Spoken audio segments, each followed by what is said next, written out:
And I'm going to go through a bit of Canadian foreign policy developments, and then have a broader discussion about the Canadian anti-hate network and it as a case study of anti-Palestinian racism in this country. So to start off with, I thought I'd start off with a fun development on Thursday morning. I learned just before taking Joshua to daycare, I learned that Stephen Guilbeault was doing an announcement, press conference about an hour later, and about I don't know, 8 blocks from where I live. And so I decided to go and check it out. I was strategically late because I find that that's often one of the better ways to avoid being blocked, or sometimes they sort of put their guard down at the press conference if you show up a little bit late. And when he started talking, when Canada's environment minister started talking, I decided to start my disruption. And I'll show the video. It's just a very brief video.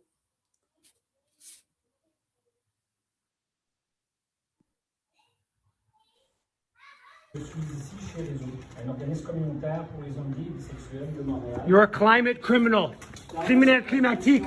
Monsieur Guilbeault, tu es un criminel climatique. Comment tu justifies le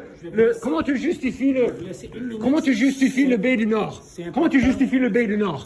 T'es un criminel climatique. You're a climate criminal. How do you justify, in this climate emergency, how do you justify expanding more oil sands? More oil, why, you got pipelines to tar sands? You accept the Baie du Nord? More. Ouais, mais on est dans une urgence climatique. Oui, je suis d'accord avec vous. Mais pourquoi vous acceptez l'expansion de pétrole? On en a fait plus qu'aucun gouvernement sur ces questions-là. Canada has one of the highest per capita carbon emissions in the world. One of the highest per capita carbon emissions in the world. You're a climate criminal, Mr. Guilbeault. You're a climate criminal. History, that's how history will understand you. For accepting the expansion of oil? Accepting the expansion of oil? Right? In 2022, you're going to accept expansion of oil? Shame on you. Shame on you. Climate criminal. Criminel climatique. Criminel climatique. Why he said that? Yes. So, well, Joshua wants to know why why I said that. Basically, the Baie du Nord, which he okayed a couple months ago, is going to, I think it's 300 million barrels of oil is the low end, and up to 1 billion barrels is the high end, and offshore project. And the context, of course, what we're seeing with, heat waves and forest fires taking place all around Europe and California, and, serious problems with famine in the Horn of Africa. And to expand oil production in a country that's already one of the wealthiest, that already extracts huge amounts of oil, that has a huge history, a big historical carbon footprint. And basically what we're doing is it's increasingly a death sentence to the most vulnerable in the places that have been responsible for the least amount of the greenhouse gas emissions, notably in Africa, but also a number of other places. And there's many countries in Africa that it's about 100th of Canada's per capita carbon emissions. One stat is that today, 17% of the world is in Africa, but 4% of greenhouse gas emissions. And if you look at the historical question, it's even more stark. And so I don't really see how, history won't judge Guilbeault in that way. He actually responded to that. That was kind of interesting.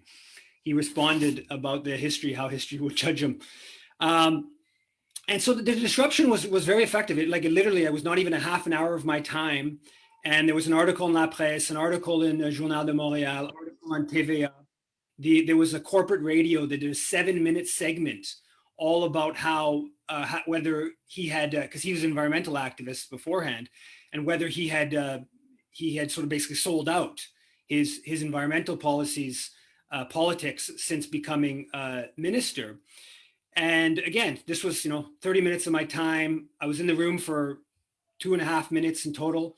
And there's somewhat of a political impact. Obviously, it's far from what's needed. We need to be doing this everywhere in the country, quite frankly, and we need to be organizing bigger and bigger mobilizations and blockades and other things. But I think the climate crisis, as I have mentioned in previous sessions, it gets lost. The inequity, the global inequity element of the climate crisis is lost in the discussion too often. And it's really important that we point out how bad Canada has been on the question, and how much that's exacerbating the inequities that already exist in this world. About 5 or 6 days ago, the Maple published a very good on-the-ground report from a aviation slash arms exhibit in England. And it was titled, "Ministers Promote Canadian War Industry at International Show." And it basically showed how all these Canadian officials, minister from the Trudeau government, officials from provincial governments, attended to basically drum up sales for Canadian arms makers. And this whole question, including to like Saudi Arabia and Israel and UK that have militaries that have been involved in all kinds of violence. But the whole arms industry it's not just a private affair, and it's not just that the government like okays permits for the arms sales, international arms sales. The Canadian government devotes significant political energy and resources to winning contracts for Canadian arms companies that are supplying all kinds of aggressive militaries. So ministers, diplomats go to these arms shows and push for Canadian companies. The Canadian Association of Defence Security Industries is funded by the Canadian government for different projects, including sometimes for their delegations to international arms fairs. The Canadian Commercial Corporation is a Crown corporation devoted entirely to winning contracts for Canadian arms companies. Defense attaches based in Canadian embassies and high commissions around the world. One of the things they do is try to drum up weapon sales for Canadian companies. And sometimes even Canadian naval vessels and other military equipment or facilities actually go to these arms exhibits to try to like showcase Canadian weaponry as part of trying to win sales contracts for Canadian companies. So it's actually quite remarkable the extent to which the Canadian state enables arms sales by Canadian firms, including, again, 2 countries, militaries involved in all kinds of violence. Canada Files published a story a few days ago from William Deere, a prominent person within the Chinese Canadian community, about the Macdonald-Laurier Institute pushing the Canada to get rid of its one China policy and to push for Taiwanese separatism or independence. And that's a really important question that's going to be coming up more and more in coming weeks, coming months, coming years. Clearly, Washington is seeing that question as important to sort of prodding its conflict with China. In recent days, there's been a bit of a controversy in the States over Nancy Pelosi, the head of the Democrats in the House, Congress, potentially going to Taiwan. And that's the Chinese government's pushing back hard against that. And the piece is definitely worth checking out because again, this is a question that's going to be coming up. This is not a question of the Chinese government is all right, or but there is no place for the Canadian and American government to use what is legitimate. There's differences of opinions within Taiwan on the question.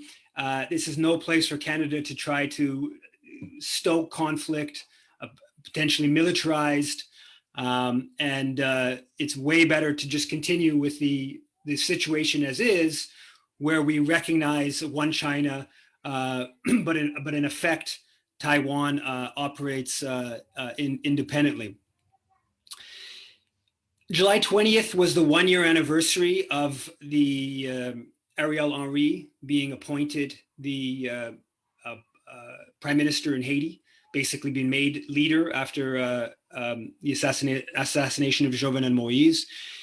And that, of course, is in one of the great imperial developments of certainly of 2021.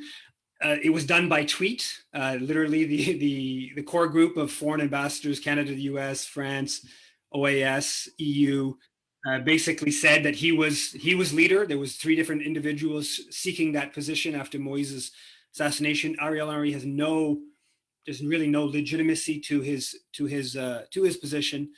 His legitimacy comes entirely because of the backing of the core group.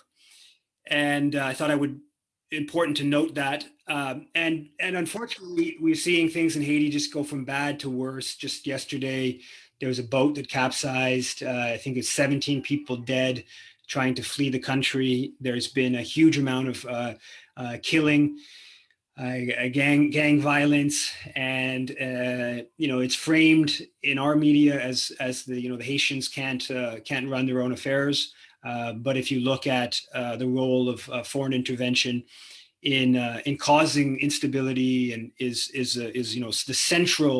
the central explanatory factor is this constant foreign intervention. The National Observer, which I've written articles criticizing their coverage of international affairs. They've been very much just they pretty much just run what the Canadian press wire services publishes on international issues. They published a pretty good article 4 or 5 days ago titled "An Open Letter to Jagmeet Singh, Take a Stand on the Nuclear Treaty." And early in the article, it says, quote, "Oddly, there is no discussion anywhere on your site," referring to the NDP, "of Canadian foreign policy or the NDP's position on matters of foreign and security policy. Does this suggest that the NDP fully supports the foreign policies of the Trudeau government, including its militaristic approach and rejection of diplomacy in the conflict in Ukraine, the expansion of NATO, its consistent hostility to China, and its illegal role in promoting regime change and sanctions against the people of Venezuela?" And then the story goes on mostly to focus on the lack of enthusiasm for the Treaty on the Prohibition of Nuclear Weapons, the UN Nuclear Ban Treaty. The NDP, of course, officially supports Canada signing, but has not really been pushing the issue in any way like it could or should. And certainly it should be pointing out that the hypocrisy of the Trudeau government, on one hand saying it believes in nuclear disarmament, it believes in the international rules-based order, it believes in a feminist foreign policy. And here you have a treaty that has now been signed. I think it's 64, 65 countries have more than that have signed it, have fully have signed it, have incorporated it. And the Liberal or the NDP should really be pointing out the hypocrisy of how the treaty fits with stated Liberal Party goals, but yet they haven't signed it. So that's another article worth checking out on the National Observer. It's good to see that there's some criticism of NDP policy, foreign policy elsewhere. Heather McPherson, the NDP foreign critic, was quoted in the Globe and Mail 3 or 4 days ago about the whole question of the turbines, the German turbines that were being repaired here in Montreal being sent back. And the end of the article, she's quoted saying, quote, "It feels like Canada is jumping through hoops for Putin," which you just have to sort of shake your head at. I mean, what does the Canadian government have to do? I mean, the Canadian government has incredible sanctions, military on the ground, training, weapons, tons of statements that are, of demonization of the Russian government. And yet here you have Heather McPherson trying to frame the NDP or the Liberal government as being, sort of in cahoots with Vladimir Putin, because they agreed to a great deal of German pressure to send the turbines back, because Germany's fearful that its economy is going to collapse without natural gas coming in. So unfortunately, the NDP is continuing with a certain type of policy. I also just want to note that in the case of context of Ukraine, there was a report there about a Canadian soldier or Canadian fighting with the Ukrainian military that was killed. That's received a fair bit of attention in the past day or two. Now, shifting gears to the bigger question I want to delve into, which is basically anti-Palestinian racism among the left, among progressive people, and quite frankly, among anti-racists. And specifically, I'm going to delve into the Canadian Anti-Hate Network, which is a fairly new group, but it's received a lot of quite a bit of prominence in the last couple of years. I think for a number of reasons, some of which are fully legitimate and understandable, and some of which speak to its closeness to power.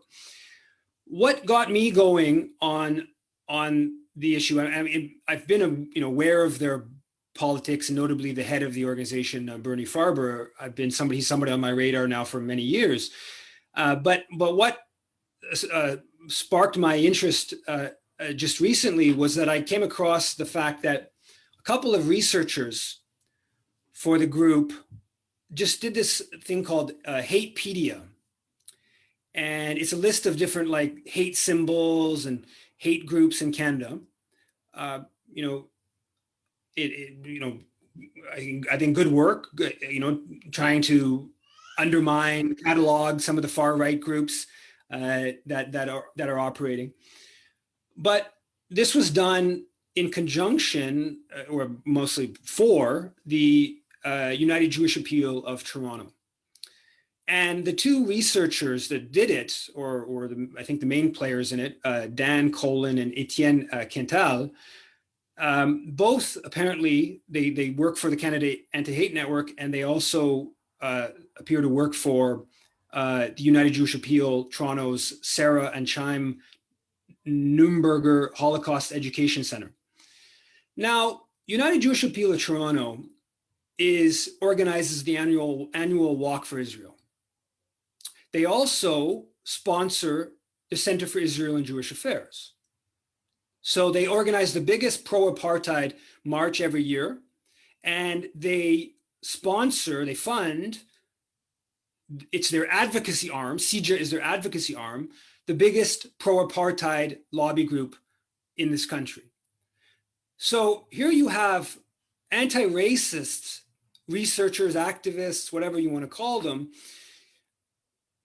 working for the leading source supporter of apartheid in Canada. That to me is a pretty stark contradiction. Canada Anti-Hate Network was established, founded, and continues to be chaired by Bernie Farber. Bernie Farber was a former head of the Canadian Jewish Congress, and he was at this Canadian Jewish Congress from 1984, I believe, to 2011, when it got basically disbanded and collapsed into CJA. Sort of collapsed into, it's kind of complicated. Bernie Farber was a vicious anti-Palestinian. in his position as the head of Canadian Jewish Congress. When CUPE Ontario, Canadian Union of Postal Worker, Public Employees in 2009 passed the BDS resolution, he called them anti-Semitic. When protests took place in 2009, 1,400 Palestinians were killed, including 345 children in Gaza over 22 days. He was quoted saying that the protests are, quote, vile, disgusting, hateful rhetoric of the kind that should be absolutely frightening to Canadians. He called it uncivil, un-Canadian, a whole kind of undertone of Arabs, Palestinians, Muslims are foreigners, kind of un-Canadian, uncivil. Farber lobbied for vicious Islamophobic anti-Palestinian activist Daniel Pipes to speak at York. He repeatedly has criticized independent Jewish voices. Simultaneously, he was fairly close to the Jewish Defense League, or sort of enabled the Jewish Defense League, allowed them to participate in the Walk with Israel, to recruit at some Toronto schools, or certainly didn't condemn it. Not until the Jewish Defense League did a joint event in 2011 with the English Defense League, which is a well-known far-right group, did he finally come out publicly against the JDL.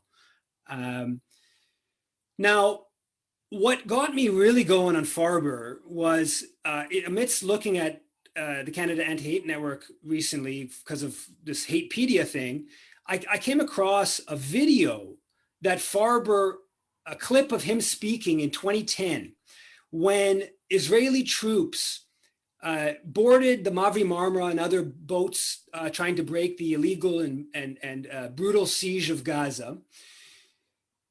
On international waters, Israeli troops boarded the ship and killed 10 activists, right, in 2010. And of course, when we talk about Gaza, we're talking about a place that's mostly populated by people who were ethnically cleansed from their homes in 1947-48 by Zionist forces, right? Most of the Palestinian population in Gaza was driven from their homes, ethnically cleansed in 47-48. And the video clip, which I want to play 2 minutes of, it's an 8-minute video. People can check out the full thing. I put it on my Twitter and on my Facebook. The video clip, just 2 minutes of it, is quite, in my opinion, quite startling in how much of an anti-Palestinian violent supporter Bernie Farber has been.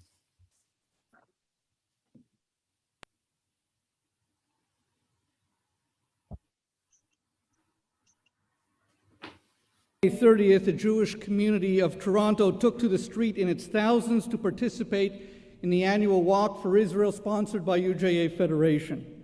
There, on a beautiful day, we were joined by our friends from many communities to express our love for Israel. The day was made more special by the presence of Prime Minister Bibi Netanyahu, who spoke of Israel, its longing for peace, and its need for safety and security. There were, of course, those protesting the walk who questioned our longing, who denigrated our needs, and wrapped up their false arguments in a disgusting tissue of lies, calling Israel an apartheid state, but they were in the minority on that beautiful day. 24 hours later, the sun had seemingly passed behind a cloud, and Israel once again was characterized with language designed to demonize and to delegitimize. We are pirates. We are violators of international law. We are murderers. We are child killers and bloodsuckers. We are the enemies of peace. We are the practitioners of apartheid, and we are the truncheon-wielding police of Selma, Alabama. So what can be said in the face of all of this? What can be said as our enemies, ignorant and willful, compose this new al-Khayt and try to bend our arm to our breast so that we may beat ourselves into penitence? There is only one thing to say, my friends: it will never happen. We will not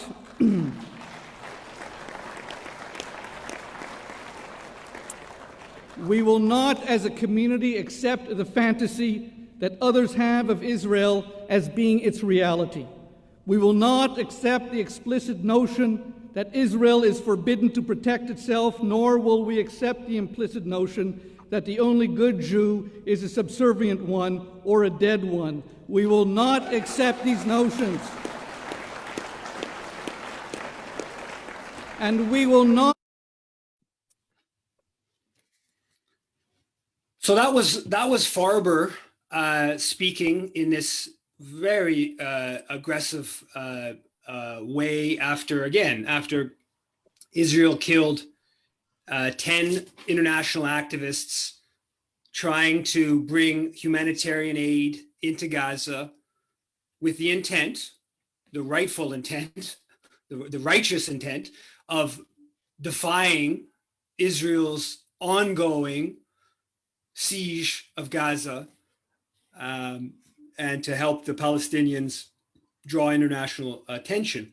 And in that speech, he goes on, I mean, it's really worth watching. He goes on, he ends it off by saying, quote, "We must stand in support of Jewish honor, and most important, my friends, we must stand today and always for Israel." This is somebody who heads up a major anti-racist organization and is very clearly a supporter of apartheid, and continues to be.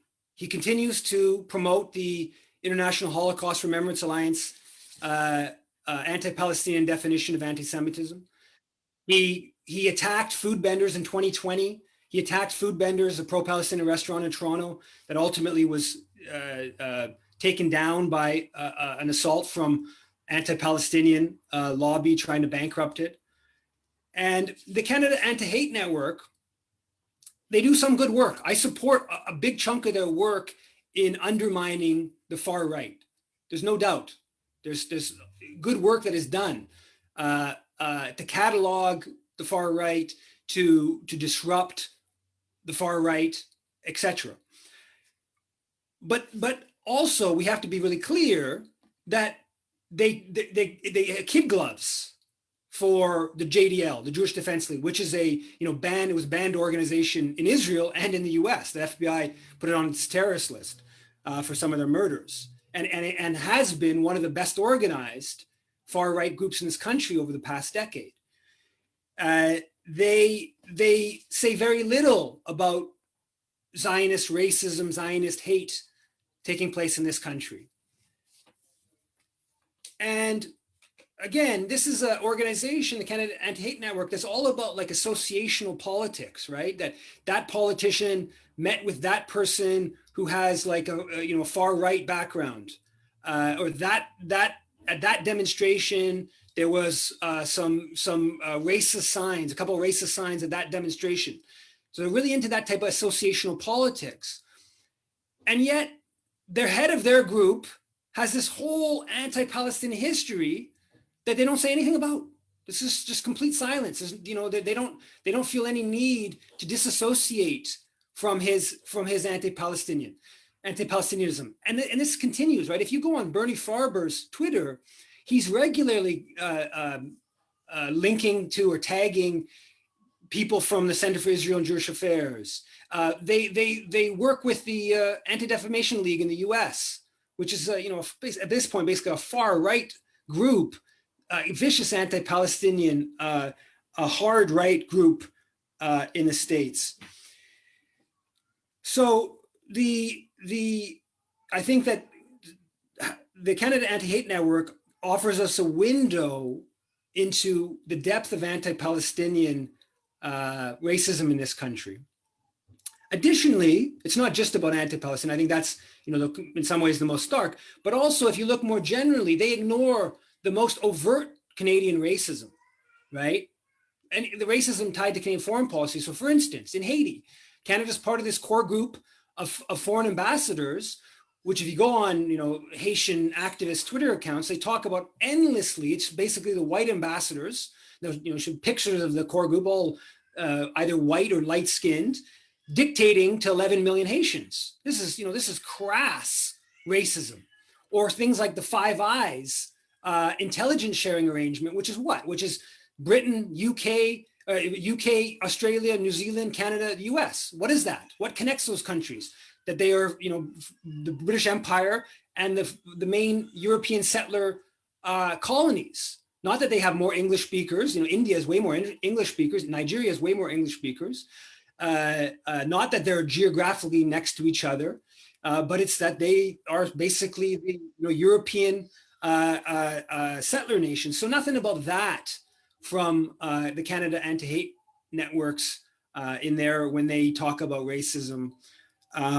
So I think there's a whole element to understanding this that I think is quite fascinating. And to be honest with you, I don't know that I'm completely capable of explaining it out, but there's a whole segment of progressives. First of all, there's obviously lots of progressives left that just ignore foreign policy. But there's also this element that I call North Americanism, and it's actually not, it's unfair to Mexicans to call it North Americanism, because it's really U.S. Canada, where basically all they pay attention to is U.S. Canada politics, right? So, you know, if they just focus on Canadian politics and they were just dealing with the right in Canada, that at least, you know, I think could be somewhat justifiable, you know, kind of a little bit odd, but a little bit justifiable. But they do pay attention to international affairs, but just the U.S. It's just U.S. and Canada, and they're focused on you know, the far right in the U.S. and Canada, and totally indifferent to how, you know, the American empire and Canadian foreign policy uphold white supremacy globally. That's, of course, the most stark upholding of white supremacy is you know, on the international plane. And I don't think it's just about racism. I think you know, you see with Ukraine, Russia, you see it's not just about racism. It's sort of partly about, you know, sort of social chauvinism, being in the imperial core and being indifferent to the global context. But I think there's a thread that runs through a lot of, like, sort of, actually, interestingly enough, anarchist kind of politics even, that we'll talk about being, you know, against the state or no borders, but their effect of their politics tends to be this really sort of Canada-US centric politics, which is actually quite fascinating. And I think that the Canada Anti-Hate Network kind of fits into that. Now, ironically, the Canada Anti-Hate Network is funded by the Trudeau government, lots of money. It just received a $270,000 grant. On its website, it says it's funded by the Trudeau government. And also it received a big donation in 2020 from the Bank of Montreal. So of course, the Trudeau government and the Bank of Montreal don't see it as really threatening Canada's power structure. They wouldn't be funding it to you know, large amounts if they did. But a big segment of even the sort of more radical kind of like anarchist kind of element of the left is sort of tied in to this type of politics, even though, again, the Trudeau government and the Bank of Montreal don't seem to be too threatened by that politics. But on that note, I'll leave it open up to questions, comments, criticisms.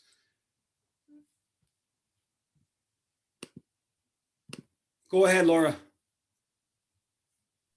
Hey, yeah, thanks for that. I was just wondering, like, in terms of the general Canadian public, have you seen an evolution of their views towards the Palestinians in Israel? Like, what is polling shown over time? And it's hard to see, given that the mainstream media is just so ugly on that, so pro-Israel. It's hard to see how people, you know, would end up have a better understanding of the situation. So have you seen an evolution in attitude? Some places in the world have. Yeah, there's been 2 polls that I know that have been commissioned. I guess it's maybe a year and a half, 2 years ago now, maybe right just before the pandemic. There was one that was done by Canadians for Justice and Peace in the Middle East. I believe, I know Dimitri Lascaris helped finance some of it, and somebody else. And the numbers are very, very good from our side, from the standpoint of those who stand for Palestinian rights. It's I don't have the numbers in front of me. Somebody can maybe look it up and put it into the chat. But there's a lot of sympathy for the idea of boycotting settlements, boycotting Israel. I don't remember the exact wording of the question. The polling data is far, far, far more sympathetic to Palestinians than our Canadian government policies. That's absolutely clear.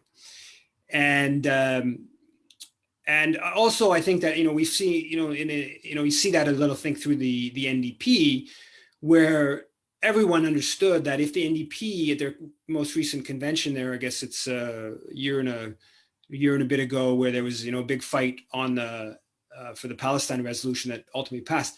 Everyone understood that if the convention was allowed to debate and to vote on the policy, that it would pass. Everyone understood that, right? It was just a matter of would the structure of the party, with upper echelons of the party, allow the members to actually voice on the issue. And even to the extent that there were people within NDP that didn't support it, there was, I forget what the number was, I think it was like 81 or 80 something to 18 or 19%, something like that, that supported it. The people who voted against it, they were framing it, their opposition was not on the grounds of we don't agree with it, but that this might be bad for the party in the mainstream media and this kind of stuff. So basically be saying we're sympathetic to Palestinians, but we don't want this in any way to harm the NDP by coming out on the issues. So the polling is I think pretty good. The thing that the McGill students thing that's we've been discussing a little bit recently, with Roger Waters did that event. 71% of students at an elite university, not known for being a particularly progressive undergraduate student body, 71% voted for a resolution calling for a divestment and boycott of corporations that were complicit in apartheid against Palestinians. I mean, 71%. That's with strong pushback from Israel lobby groups, all the different Hillel on campus and the different pro-Israel groups that are operating on McGill campus. So follow up to that. Well, what do you attribute that to? Like, I don't, given that the mainstream media is so ugly to the Palestinians and pro-Israel, like, I'm surprised. Like, where are people getting information that's more informative than that? Well, I think that I think certainly the fact that Human Rights Watch, Amnesty, B'Tselem, and others over the past, the UN Special Rapporteur, they've all found Israel that is engaged in the crime of apartheid over the past year and a half, 2 years. I think that has given a real boost to those who are, have been saying, talking about apartheid for, years, decades even. It's been clear that it's an apartheid state for many, many years. And so the people hear that, and I think that's why the campus votes are quite interesting, is that because there's a certain amount of mobilization that takes place outside of the contours of the dominant corporate media, where there's somewhat of a discussion that both sides are presenting their leaflets and this and that, and outside of that the official media apparatus, that when people actually hear the arguments to both sides, they're quite sympathetic to the Palestinians. And I also think there's been a huge growth in electronic intifada, Palestine Chronicle, Mondoweiss, other about Canadian media, like from Rabble to Canadian Dimension to Maple, Ricochet, whatever, that have Canada Files that have that publish stuff that's doesn't go along with what the dominant media is how they're framing it. That stuff seeps through, right? And it's just sort of built up over time. And I think that the one international issue where there is an organizational structure in this country, the one solidarity issue is Palestine, right? There isn't really an organizational structure for Haiti solidarity. There isn't really an organizational structure for, Venezuela. Little bits here and there. But Palestine does have, independent Jewish voices, has a network across the countries. Canadians for Justice and Peace has they have some paid employees, and then there's, you know, SBHRs and campuses and you know, a whole slew of different you know, volunteer groups.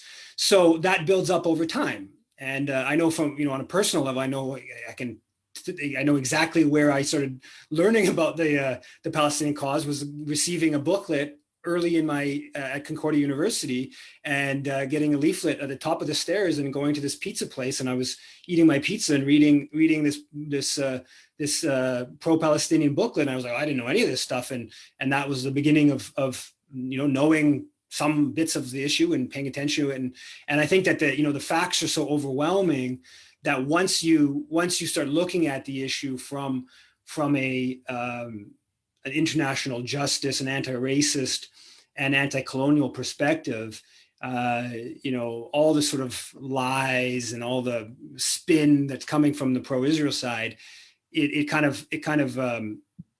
becomes a little bit irrelevant once you know a little bit of that historical kind of context. Well, in that context, I'm sorry, has someone else got their hand up? Anyone else? No, go ahead, Laura. Well, in that context, there, you know, the population seems to be far more empathetic with the Palestinians. Don't you find it weird that the two parties, the main parties, are so not? The two prime ministers are so sycophantic to Israel. I mean, don't you think? I mean, I guess they don't. Well, they're probably right. The Canadians don't vote on this issue; they don't care that much. But it just they don't couch it. They're so overt. Yeah, I mean, there's many factors to that. There's a whole history of how Israel's tied into empire. And there's the fact that there is a very powerful Israel lobby that has a major organizational structure across the country, right? There's, you know, tens and tens of millions of dollars. While there is a, you know, I don't know what the number would be, maybe 500,000, maybe $1 million put into the Palestine solidarity kind of groups across the country. On the other side, it's definitely into tens and tens of millions, very likely, possibly as much as like 100 million, depends on how you define it exactly, per year. And then there's, you know, one of the things is the use of the anti-Semitism attacks that just, you know, totally scare people, and they're very effective in dissuading people, groups from engaging on the issue. So there's a, you know, a bunch of factors that explain it. Israel, you know, Israel now is a very powerful state, right? It's a nuclear armed state. Its GDP per capita is almost as basically the same as Canada's, and it's you know, it's an outpost of militarism in the Middle East that's totally tied to U.S. power.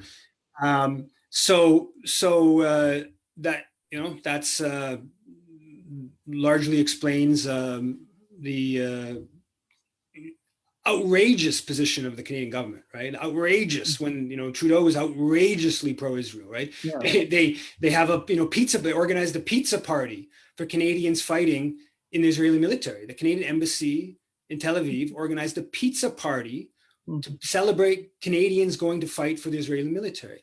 Chrystia Freeland, when she was campaigning for the seat on the UN Security Council, when she was in Israel, she said that Canada winning a seat on the Security Council, it would act as an asset for Israel. So our getting on the Security Council was designed to be like these are just comments that are just so beyond the pale of you know, even if Israel wasn't a apartheid state that bombs Syria on a weekly basis, to say, you know, to celebrate Canadians fighting in another country's military, that's outrageous. It's probably even illegal. Or possibly even violates the Foreign Enlistment Act.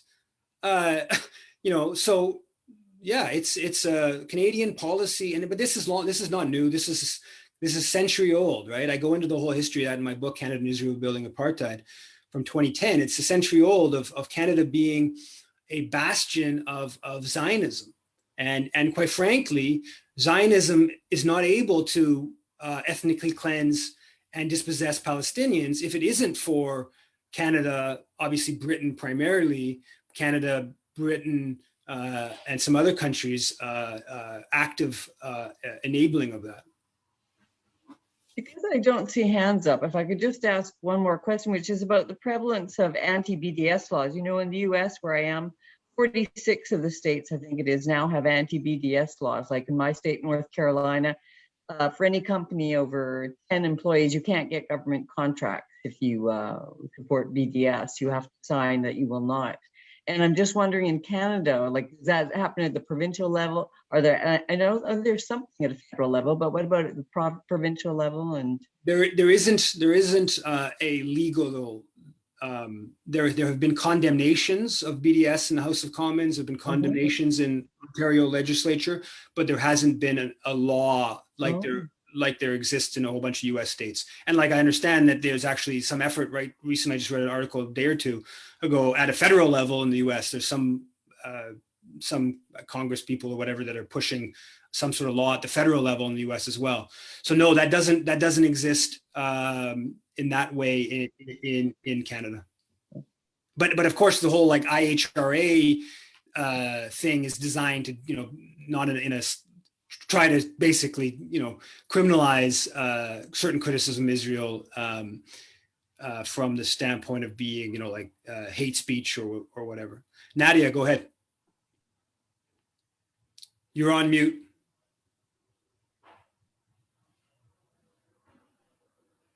Okay. Well, thank you for this. It's quite enlightening, but I just can't get over how courageous you are. Aren't you scared for your children? Aren't you scared for yourself and your wife? I mean, going against what is the political dominant idea in Canada, I'm scared for you. Well, I mean, I don't know. I mean, I'm certainly scared about the climate crisis for Joshua and Zuri. I think that they're probably going to live in a more difficult world because of the climate crisis, and certainly, you know, the beginnings of you know, possible war with China. That's definitely, you know, scary. But no, I think we have to be careful with, you know, we live in a remarkably free society in many different ways. I mean, we're, you know, propagandized and constrained in so many ways, but we live in a remarkably free society as well. I mean, the disruption of the environment minister, I mean, you know, I just biked over there. I dropped off my Bixie half a block away, walked into the press conference. I was in the press conference like a minute and a half before he starts speaking. I interrupt him for 1 minute, and then they push me out the door, and I'm back on my bike within, you know, 30 seconds. And you know, that there's opportunities to do that stuff. I think one thing we have to be realistic. You know, the state apparatus is definitely monitoring. The state apparatus has long been repressive in many different ways. There's undoubtedly true. But it's also true that by being overly worried, we constrain ourselves from a lot of things that we can do quite easily, and it becomes basically a self-fulfilling that you know, yes, I think that if the Canadian government started getting really concerned that there was anti-war activism that was really threatening, you know, let's just say on Ukraine, Russia, they would start getting more repressive, just like they have in the past. You know, the mayor of Montreal was thrown in jail during World War II. You know, they had all kinds of formal censorship, World War I, World War II, the Korean War, etc. So no doubt they have done that in the past, and they, you know, the possibility of doing that again is real. But I think there are a lot of opportunities that we're not taking advantage of that are, you know, quite easy opportunities. And one of the reasons people aren't taking advantage of them is because they have this sense of, like, you know, they're going to be killed or thrown in jail for, and most of the time that's not the case. Certainly not for, you know. Yeah, but Yves, they may not put you in jail, but certainly if your livelihood depended on a job, like a professor's job or any other, your reputation would be online. Look, University of Laval just suspended 2 professors because they went against the grain. And said something about the vaccine. So if you go against the established dominant, excuse me, established dominant ideas in society, they'll come after you.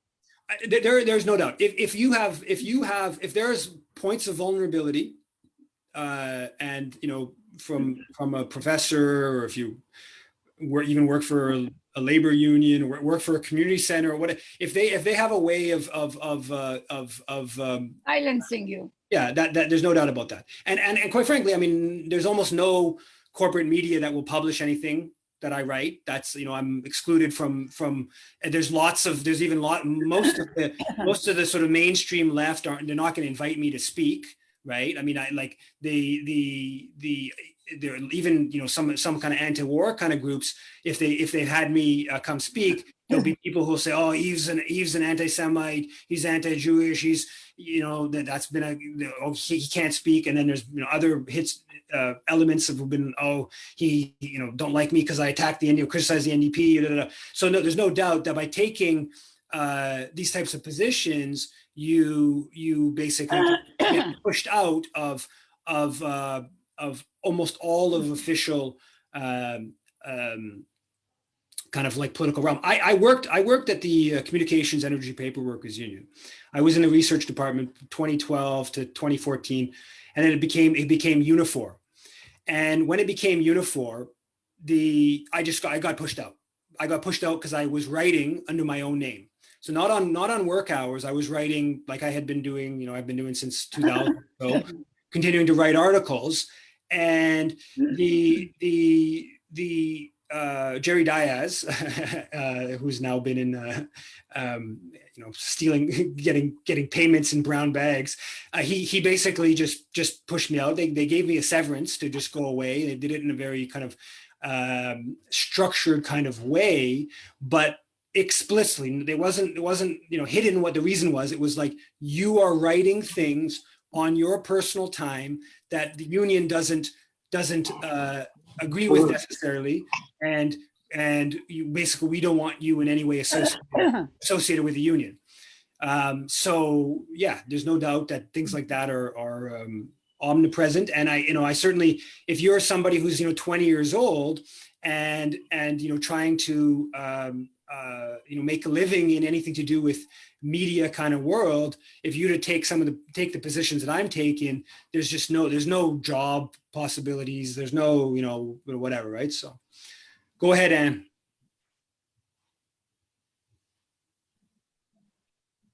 Hi, thanks. Can you hear me? I can. Okay, great. First of all, thank you so much for doing these weekly sessions. I'm sure it eats up a lot of your life, but I appreciate it. Just what you were talking about, it seems like there's so many issues right now. Everywhere you look, there's a disastrous issue looming, and it's kind of overwhelming, both in the scope of them, how they affect us, and in the number of them. But I get the sense that the people aren't really engaging. I know we've just been talking about that they fear for their own livelihood. But I wonder, is it also that it seems hopeless to try to push, that you just want to put your energy somewhere else because governments just seem not to listen to us? I mean, how many of us have written letters and we get no answer, get no response, or even with petitions that seem to have overwhelming support, it makes no difference. So that's one thing. Or just that people feel that it's a threat to their life, not just to their personal life, but to the way of life that we lead, with the rich food and the automobile and all the conveniences that we have. Do you have any thoughts about that? Yeah, I mean, I think that's that's part of it. A sense of hopelessness is definitely part of it, and a sense of I don't know, as a macro, Canadians are doing better compared to most of the world, right? The easier life.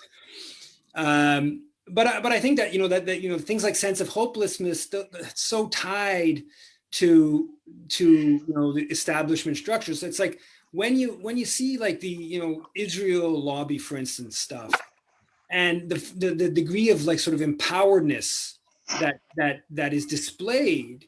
Part of it is that they know they have the dominant media behind them, right?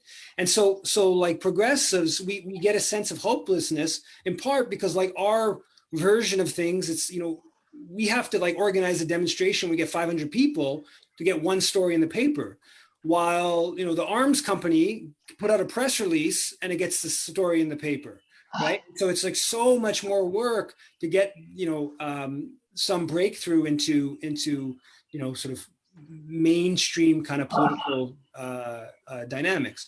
So you know, and that's, of course, that's the point of the dominant media and being biased to power, is that they're not there to enable the social movements trying to challenge the power structure. I mean, that's self-evident. But you know, the question of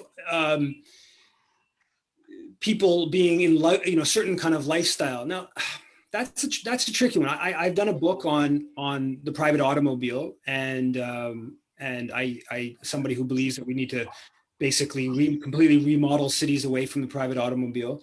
And I believe, while it's sort of viewed as like a luxury today, or it's viewed as a, you know, enabling, making your life easier, I think if you were to structure cities around alternative forms of transport, it's actually a much more desirable situation for everyone, or not necessarily everyone, but the vast majority of people.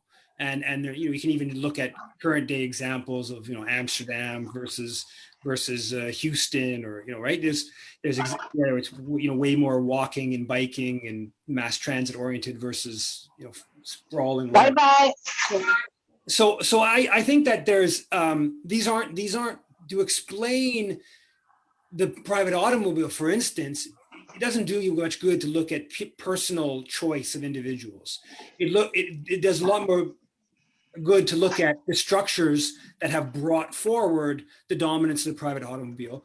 And that is in many factors, but a central factor is that the private automobile has been this biggest source of corporate profit over most of the past, you know, century and a bit, right? And just the car companies, but the oil companies, the big box retailers, there's a whole system of corporate power that's behind that, for instance.